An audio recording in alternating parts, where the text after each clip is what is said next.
Hi, my name is Mychal Threets. And I'm Blair, Imani, and you've tuned in to Thoughts About Feelings. And today we have a special guest, Kiera Please. Hi guys. Okay, so first of all, I have to announce that I decided to do Dorothy core, a little bit of, like a soft cosplay, Dorothy bounding. And it eats. Thank you very much. Oh my god, you look so good. Thank you so much. And I've decided that Mychal Threets, you're dressed as Bob Ross. Ah, yes. There we go. Always. Easy peasy. Yeah, always got the afro. And is this always locked. Period. Is this Pikmin? I think so. I got it from Anime NYC. Randomly, they had like little hearts, little chickens and stuff like that. And I was like, oh, I want that one. Period. Yeah. All right, well, let's get into the show. We've got some thoughts about feelings. Think of the places we can go and the people we'll meet, the things that we'll see. What do you think? Are you feeling me? Thoughts about feelings. Well, thank you so much for joining the podcast, Thoughts About Feelings. Our first question to get to know you is, who is Kiera Please in the words of Kiera Please? Oh my god, that's a big question. Who am I? A question I ponder every day before I go to bed. I think Kiera Please is the embodiment of like my inner child come to life and being comfortable with who she is and comfortable being vulnerable with herself, not only with herself, but with the people she loves and even with strangers who can relate to that feeling. I think she's like a very creative, very outgoing individual. But I also think she like gets in her head a lot and overthinks a lot. And I think the culmination of all those things have made her who she is today. And is it like a situation where you kind of look at Kiera Please as a persona separate from you? I think at one point I did, because like I used to really love Hannah Montana. And I like the idea of like sometimes when I wasn't able to like be as confident as I wanted to be, creating the ideal person of who I wanted to be based upon like characters I loved or movie stars that I loved and like all the attributes I wish I had. So I think at one point like she was a persona and then I naturally grew into her. It's like who I wanted to be when I was little and who I wanted to be when I grew up.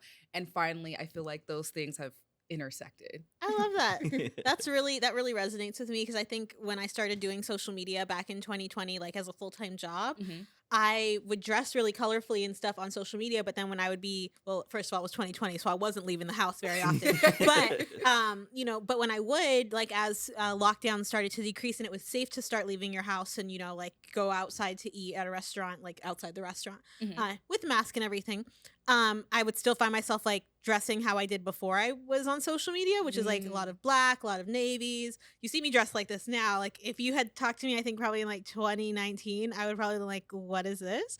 But still with my like photo shoots and stuff, it'd be really colorful. But then I would kind of like go back into this like safe space. And I feel like I'm finally overlapping. Yeah, it's like your past self, like finally meeting your future self and present self and like letting go of like the old things that would hold you back or like you would always revert to. So I totally feel that.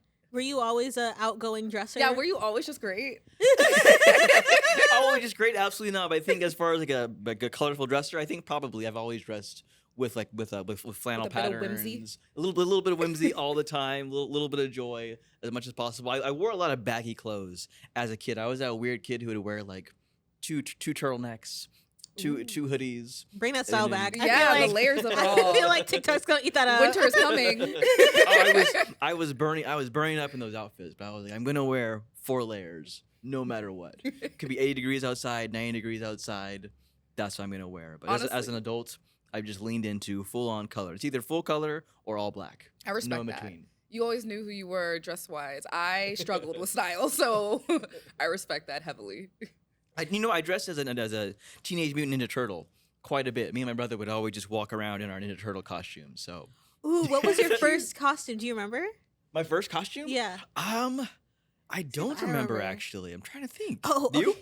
So it wasn't my first costume, but it was my favorite costume when I was a kid. Okay, so my birthday's Halloween. My name is Blair. We were talking about spooky stuff, right? Your birthday's Halloween? It is. It's like on the day, I was born at like 6 a.m. on in 1993 on Halloween. Do my birth chart if you want in the comments. So cool. That's so freaking cool. But I feel like I really embraced that energy because like that was like kind of the decor that was around me, when I was like, birthday time, and so I would always ask my mom if I could dress up as the devil, and she would be like, okay. We weren't a really religious family, but my family is Christian. I'm Muslim now. I've been Muslim for 10 years.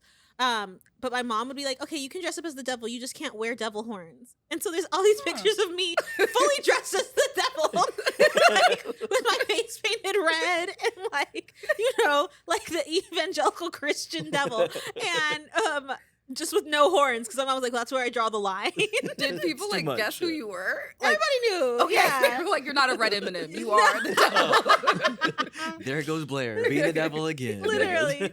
And so it was funny though, because when I came out as queer, there were a lot of people who were like, oh my gosh, this is the devil. And I was like, wait, do I have just a folder of me as the devil as a kid. And I think I posted one of them and they were like, I knew it. And I'm like, well. You have to bring it back. So, but you did the Teenage Mutant Ninja Turtles often. I did. What was your favorite costume when you were a kid? Okay, so I wasn't actually allowed to celebrate Halloween, which is probably why I cosplay so much now. But like one costume I really remember, because they wouldn't really want me to dress up. I had like a pretty religious family. But they did allow me one time to dress up as a foxy grandma. Not really sure why. So I put like a pillow in my back and I had like cool glasses on, but I like was walking with a switch with my cane saying like, yeah, I'm a foxy grandma, y'all. I don't get it. I don't understand. You took your chance and seized it fully. I was like, you know what? I'll be creative. They'll never know who I am. And so today, you're known a lot for cosplaying. That's not all you are. You're multi-hyphenate. And it seems like you love a good side quest. I do. How would you define a side quest and what have been your favorite ones? At this point, the side quests are becoming main quest, but I define a good side quest as just something like super random that you're into, like a hobby or an interest or something you never, or a place or a hobby you never found yourself actually thinking you were gonna do. So it can like spawn out of nowhere and you just enjoy yourself and like fully immerse yourself in the moment, regardless of what it is. Wow. Yeah. So do all side quests have to be joyful in your opinion, or can a side quest be like that didn't go well, that was still a side quest? But I mean, that's a good point. I didn't think about that, but I guess a side quest doesn't have to be completely joyful because like the plot will thicken regardless. I'm gonna start calling some of the bad times also a side quest because I feel like saying that word just makes it feel more joyful, and you learned a lesson regardless. You may have collected some jewels along the way, add them to the main quest. You might have taken some L's. Those L's can be lost or they can be lessons. Exactly, and 2 L's will make a W. So. I was like, wait a dang minute. For our listeners, I have taken my index finger and my thumb on both hands and put them together. And you can do it too. You can do it at home if you have an index finger and thumb. If not, figure out a different way to make a W. On the next Smarter in Seconds. Yes. I love your. I think one of my favorite side quests that I've seen of yours is you got to meet CM Punk. You got to tell him that he is baby girl coded. Which, are you a wrestling fan? I am a big wrestling fan. I will tell you though that I love Bianca Belair. Absolutely, I love her and her big braid. I love her and her storylines. And I'm also a really big fan of John Cena. Really? I met John Cena, and okay, so like he seems so sweet. He's really sweet in person. Can I tell the John Cena story really quick? I want to tell one too. You have to. Okay, so you tell one. Okay, so this is now John Cena podcast. Okay, so I was a big Twitter kind of personality before I deleted it and then became an Instagram person. And I had gotten called some like really mean names that day, and I was really taking it personal. And so but I was also on my way to record a podcast, and I was we're going to record the podcast, about to hop out of the taxi. This is in New York, and I see, oh, is that John Cena on the corner? Well, that's cool. What a nice thing. Oh, well. And so I go about my day. I actually walk all around the block. And blocks are very long in Manhattan. So I was like out of breath.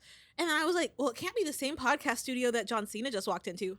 It was. Oh my God. And so he's, recording a podcast in there in his like famous blue suit with orange tie. And he's promoting his book. And his like reps are there. And I was like, I just want to let you know that I'm about to record a podcast too, but seeing John Cena just really brought a smile to my day. I was having a really terrible day. I was getting a lot of hate online. It just made me so happy. And they were like, that's so sweet. Whispering to each other, would you like to meet him? And I was like, yes. That's and iconic. So they were like, okay, well, after you record your podcast, if he's still recording, we're still here, we'd love it. So I record the podcast. The whole time I'm like, this isn't happening. And then I had to wait maybe 5-10 minutes, and then he like popped out. He was like, Blair, hi, my team told me about you. And he like puts his like giant hand on my shoulder, and it was like, I just want to let you know that when people are hateful to you, it has nothing to do with you. It has everything to do with them. You have to rise above hate. And he just gave me like the most like invigorating pep talk ever. And then we took a selfie together, and then I posted the selfie on Twitter, and the entire comment section was, why do you take a picture by yourself? I was about to say, did you really see him? That's like, you know.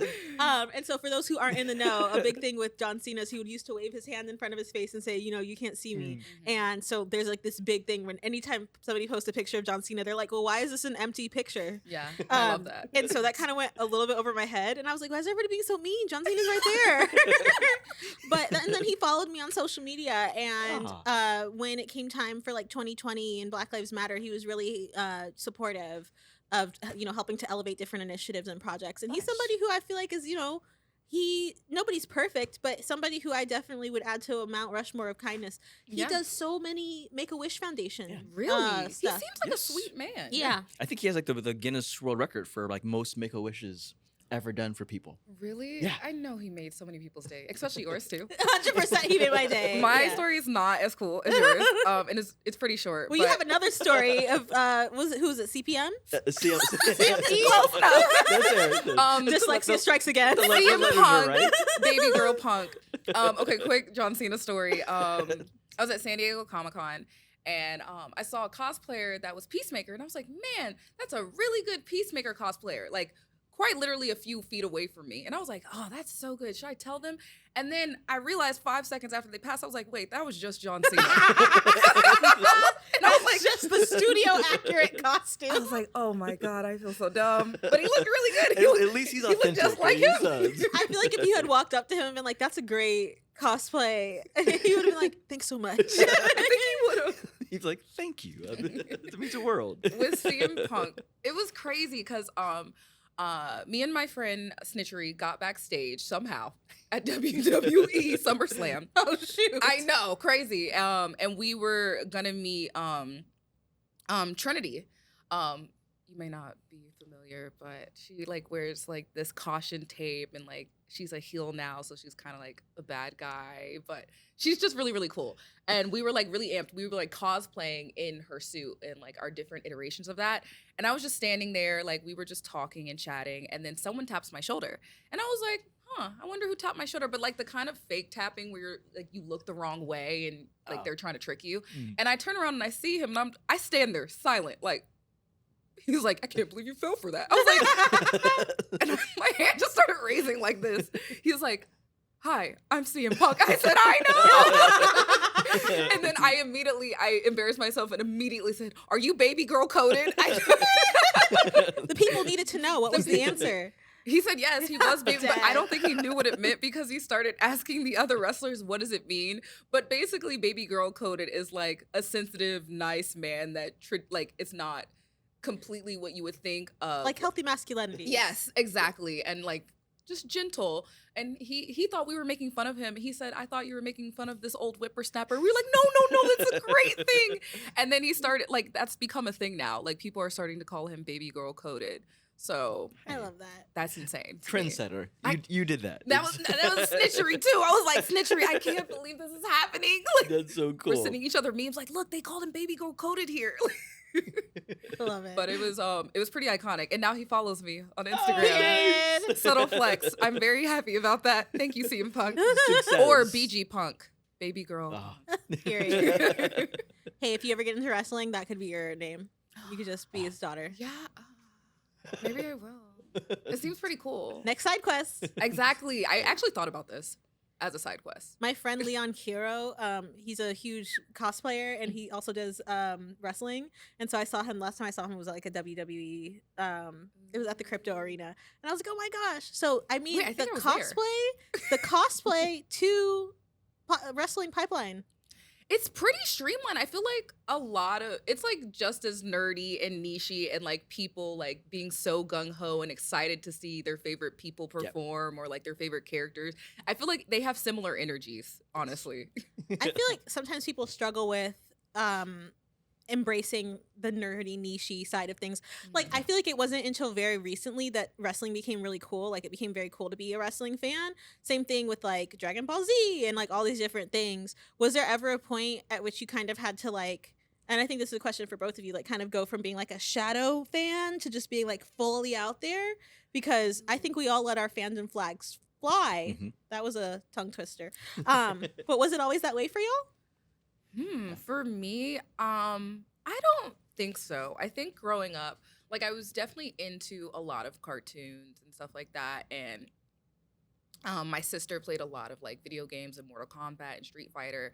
And I think she actually was the one that made me feel a lot more comfortable because she didn't care. Like she really was just like the black sheep, doing whatever she wants. Like people were like very confused by like, well, why are you into these things?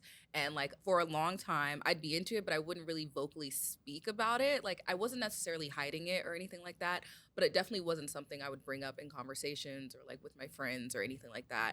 And it actually took like a while for me to start getting comfortable. Like I want to say like in my adult years, like early adult years, like maybe like middle of college kind of ordeal. And that's when I started like cosplaying more and like just kind of talking about the things I was interested in more, because at that point I was just like, you know what, why am I like not ashamed to say it, but why aren't I actively speaking about it to find people that resonate with me? Because I did have a really hard time finding friends throughout growing up. Sure.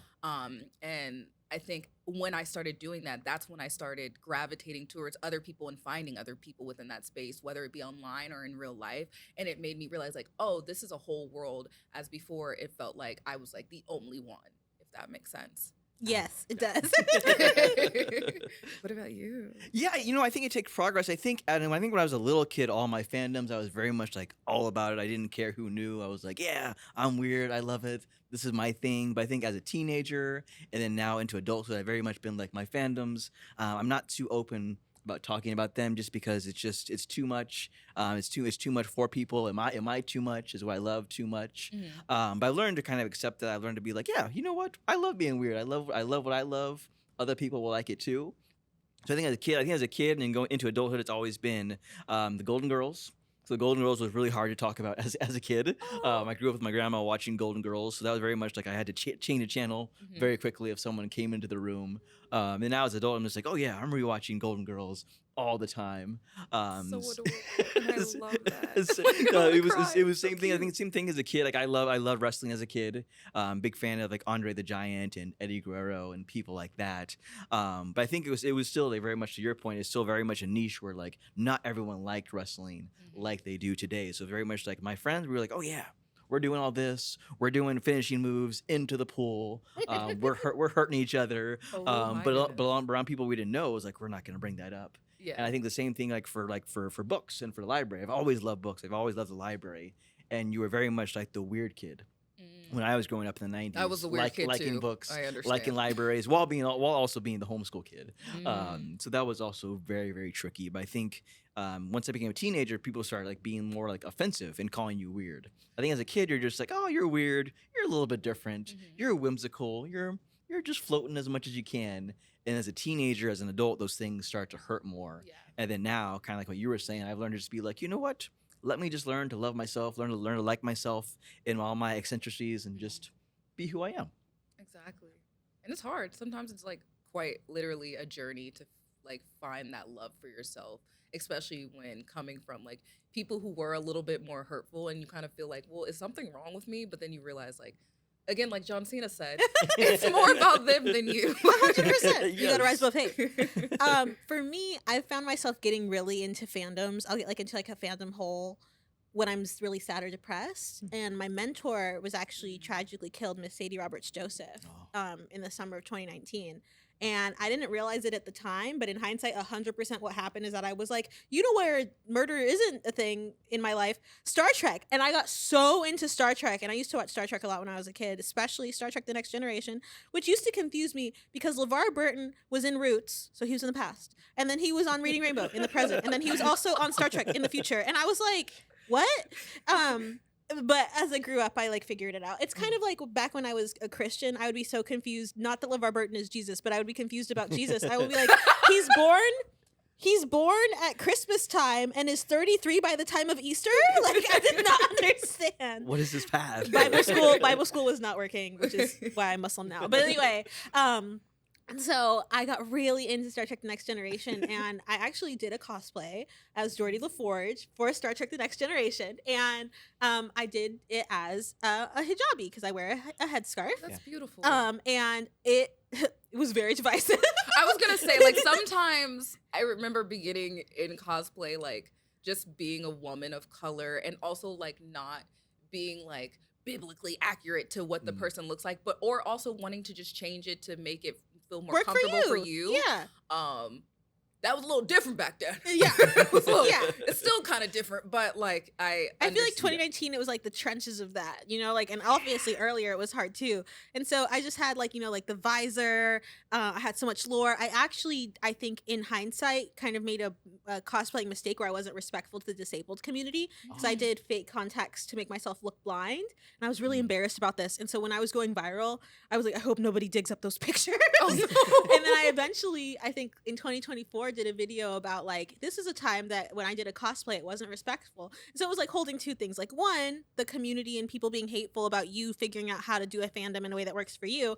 And then I really got to see the Star Trek fans for justice, the people who were like, no, Gene Roddenberry, the creator of Star Trek, said infinite diversity and infinite combination, and that includes Muslims, and that includes refugees, and that includes Black women. And then I was like, go off, you know? And then there are people who are like, there's no religion in Star Trek. What are you talking about? And I'm like, bro, Star Trek's not real. Like, there can be religion in it. Calm down.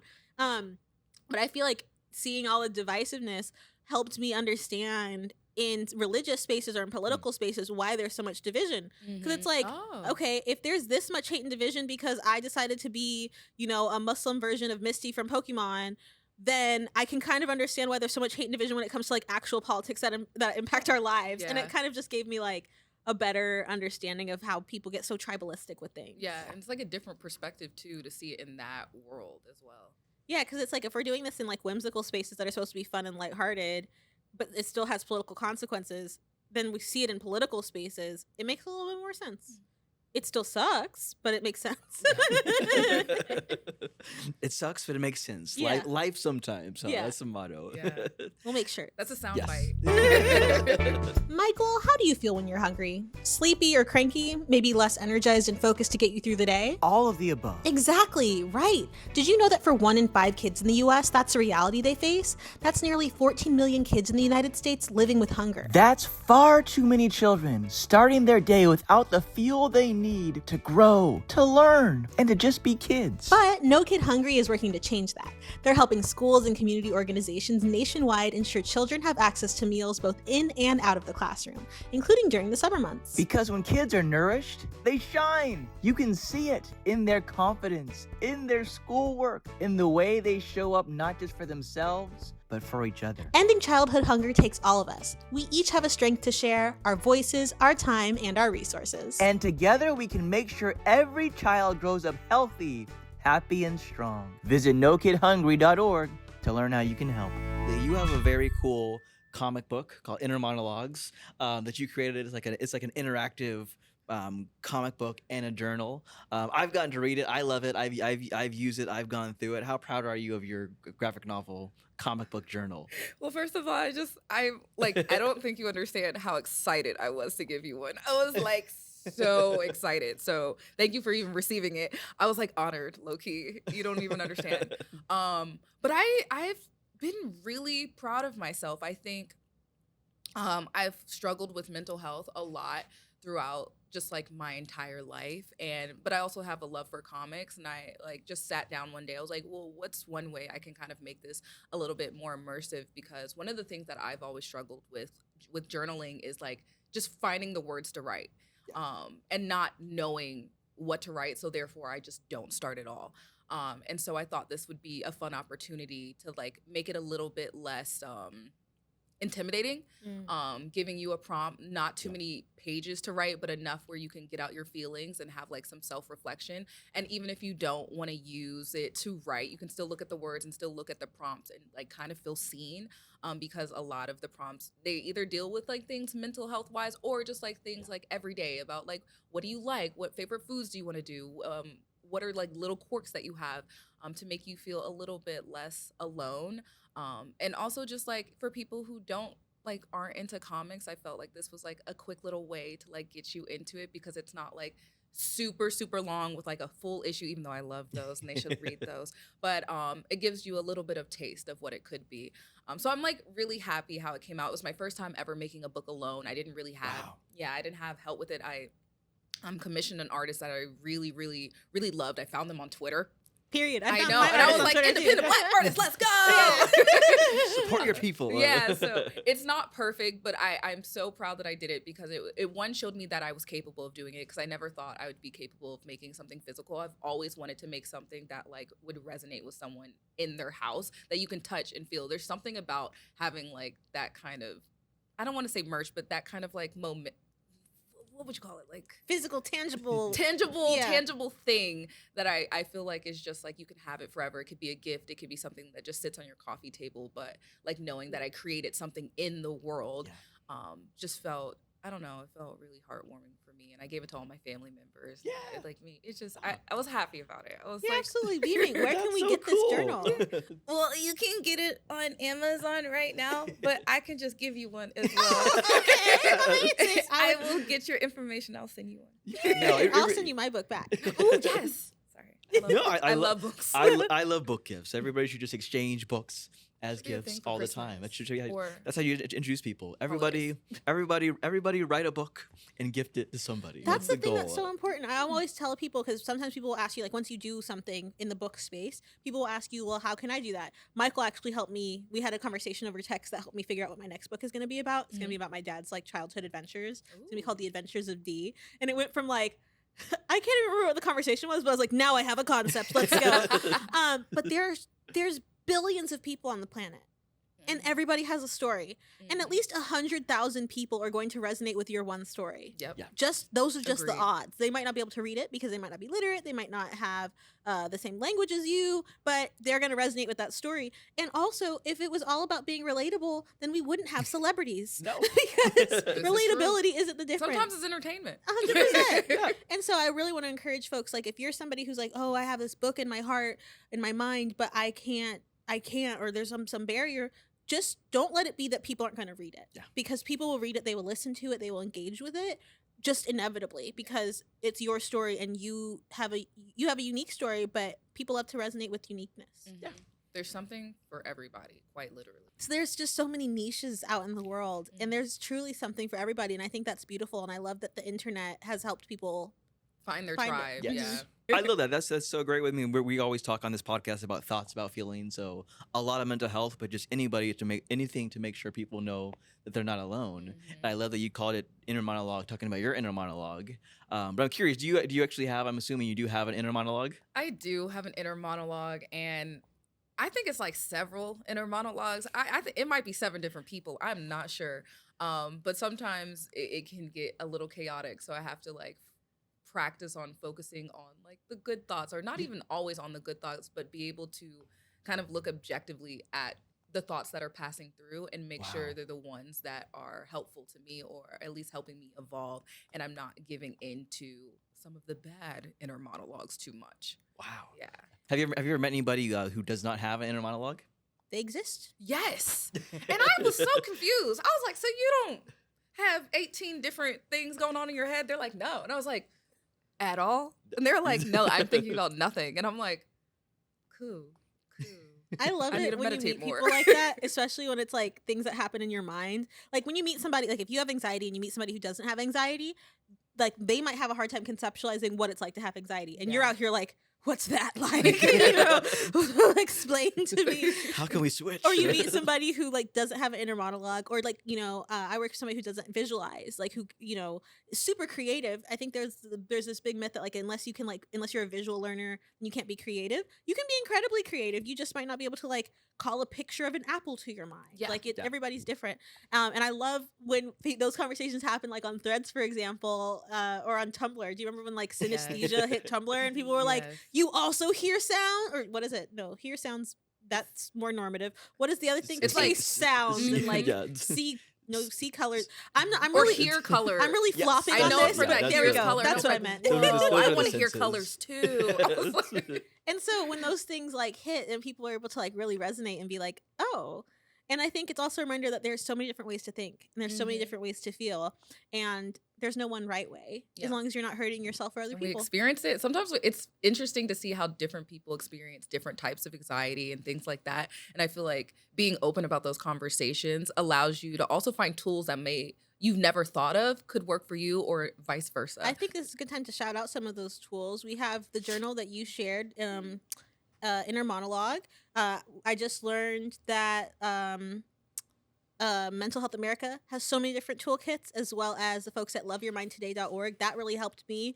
They helped me kind of differentiate between like anxiety, chronic anxiety, and worry, and just all these different toolkits. But I think one of the biggest resources we have is sometimes each other when it comes to mental health. There's a huge place for professional support, but that's not everything. There's also, having friends, being able to talk about things and having shared experiences, even if they're not the same experience, just feeling a little bit less alone or getting to share, just getting things off your chest. Yeah, having someone able to listen and you feel like they can be like a sounding board so you can like make sense of your thoughts as well. Yeah. My love language as like an anxious friend is sending people things that I think are funny or wholesome. Like Blair's one of those people. I send her reels. I have to catch clips up and on 'em. messages Sometimes you send me something and I'm like all the happy. time, I and like I'm like thank you. Thank you for that. I'm like, this is hilarious. I need to send it to all my people. Yes, memes are definitely a love language. And it just gives a little bit more levity. It helps you find the whimsy because there's a lot of stuff happening in the world all the time. The last question that we like to ask everybody is, how is your mental health really? Oh, really? Really? If you'd like to share. Yeah, of course. I think so. In the past, my mental health was a lot worse, and I didn't necessarily have the tools or coping mechanisms that I found that worked for me. And I think as of recently, like this past like year or so, I've really have found things that are really beneficial to me that I know I can always revert back to, even if I'm not in a good space. And I found like good support systems that I'm able to talk to when I am in these kind of like lower modes. I think as of recently, like I definitely, like you can't always be at a high. Like that's just like the ebbs and flows of life. And I think I was at like a high for a little bit. I was traveling a lot and I started realizing that it was kind of waning on my mental health, just like not feeling grounded, even though I'm having all these like wonderful experiences. So my mental health did like go down a little bit. Like I started feeling like kind of sad and just like anxious and not really sure why, and not like resting as much as I probably should have been, and like just constantly on the move, but like felt like more chaotic.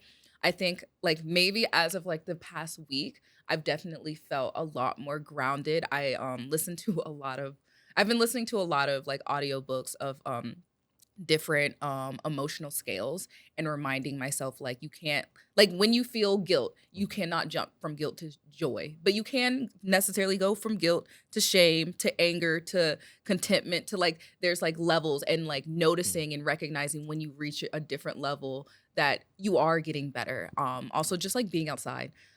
Touch grass is like a funny term, but that's like a real thing. Like actually Ground touching yourself. grass. It's scientifically evidenced to help with your mental health. Quite literally. And I was just like, okay, let me like, instead of rotting in the bed, because sometimes I can get in the habit of rotting in bed, force myself to like take a shower, go outside, even meditate. I've been trying to meditate a lot more, and not necessarily doing like guided meditations or like in a certain way, but just like doing it in a way that feels good for me. So laying down and just like listening to nature and like focusing on like deep breathing, like actively trying to like look at my thoughts but not attach myself to any thoughts. So I think as of recently, knowing that I have those tools and actively using them, because sometimes I feel like we have tools but we don't actually consistently use them and see how they work for us and what ways they work for us. But now I have been, and I feel like I've definitely got up the ladder from feeling sad to now I feel like hopeful. And I feel like I was very happy to come on this podcast today. Like this was like really, really nice. And I was like, I felt like good about it. I felt just excited. And I think recognizing how I feel is also like a moment where you can feel if you are aligned or not with yourself in that current moment. And when you don't feel aligned, like what are things you can do to get back to that center? So To answer your question in a long-winded way, I feel good right now. I love your whole response, but I also love what you last said. Like, I feel good right now. Like, that's so often, I think the reason that we started asking people, how are you really? Because you ask somebody, how are you? And they'll just say, I feel good. Good, yes. And that's it. That's just that response. But you feel good, but you explain that there's so much more that goes into it to achieve hope, which is so hard. So many people in life never fully receive hope. So I'm very proud of you, very happy that you have hope. I think I took some things from what you said, talking about almost like a staircase of emotions, talking about that guilt, talking about that shame, and then having joy either be at the top of the stairs if you're going upstairs, or at the bottom of the stairs if you're going downstairs, wherever it is. And then just like the victory of emotions, of like our own mental health, of like just taking a shower. Like when you're depressed, it's so hard to take a shower, but that's such a victory. That's and a then, step. Like, it is. And then literally touching grass. Like it's the same if you just go outside your apartment, your house, and just touch the grass and go back inside. It's such a little thing, but it's so powerful to do. It could be more than what you did yesterday. And I think like we need to honor like those small little victories, because like if we don't honor them, we're just like, you just feel bad because you're like, well, I didn't even do enough. But like, you can be proud of yourself for like, even if it's the bare minimum, that's more than just doing minimum. You know what I mean? You did something. And that, I think that will progress you more and more and more. But thank you for even asking. Thank you so much for having listened to Thoughts About Feelings, wherever you are, however you're listening. Thank you to Kiera Please for joining us today. It was such a joyful conversation about mental health, Baby Girl Coded, CM Punk, stories of John Cena from multiple people, except for myself. I need a John Cena story and so much more. But I have some book recommendations for us before we go. The first one is Kiera Please's journal, an inner monologue. And I knew that you're a fan of graphic novels and manga and the such, so I reached out to some library kids for some recommendations, and they recommend that you read Demon Slayer, JoJo's Bizarre Adventure, Chainsaw Man, and One Piece. Fabulous. And make sure you tune in to Thoughts About Feelings again in 2 weeks when we'll have our next episode. Make sure to follow Kiera Please. Is your username at Kiera Please? Yep, at Kiera Please. We love the branding. Check out my page for Smarter in Seconds. Check out Mychal Threets for more library joy. And follow us on Instagram at Thoughts About Feelings Pod. And subscribe on YouTube or Spotify or wherever you're listening to this. Toodles. We've got some thoughts about feelings. Think of the places we can go and the people we'll meet, the things that we'll see. What do you think? Are you feeling me? Thoughts about feelings. All the ideas we can share with the fabulous friends and Mychal and Blair. We'll think about our feelings everywhere with thoughts about feelings. Thoughts about feelings.